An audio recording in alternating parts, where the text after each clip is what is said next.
আসসালামু আলাইকুম। মাহি কুকিং 20 সহজ এবং মজাদার সব রান্না নিয়ে আমি মাহি।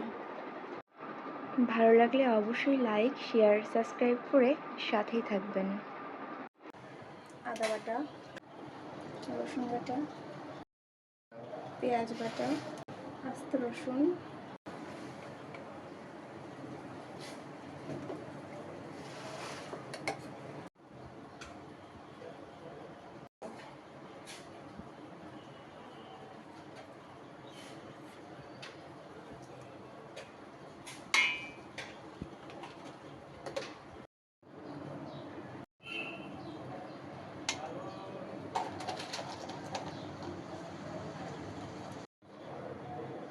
গরম মশলার গুঁড়ো, তেজপাতা,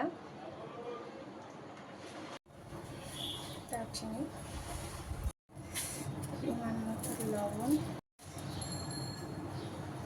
স্বাদ মতো তেল, ভাজা পেঁয়াজ ভালোভাবে হাতে মাখায় নিতে হবে। এটা যতটা হাতে মাখাবেন ততটা স্বাদ দ্বিগুণ বেড়ে যাবে।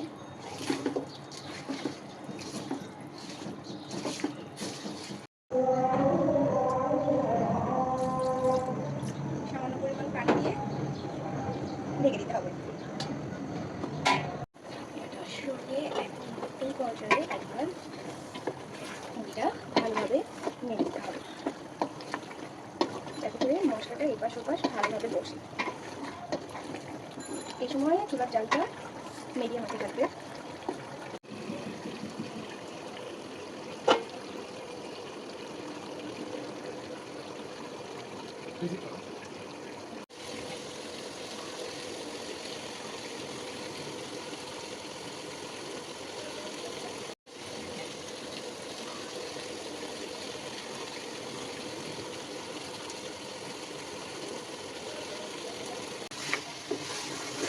এই পর্যায়ে এলে আমাদের পরিমাণ মতো একটু পানি দিয়ে দিতে হবে, বেশি দেওয়া যাবে না, সামান্য পরিমাণ দিতে হবে।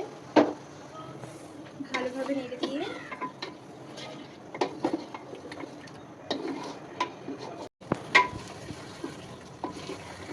আমাদের তরকারি হয়ে গেছে, এখন আমরা নামিয়ে ফেলবো।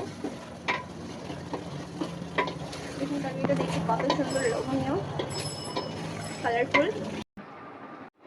সবার আগে মজাদার সব রান্নার ভিডিও পেতে পাশে থাকা বেল আইকনটিতে প্রেস করে দিয়ে আমাদের সাথেই থাকুন। ধন্যবাদ।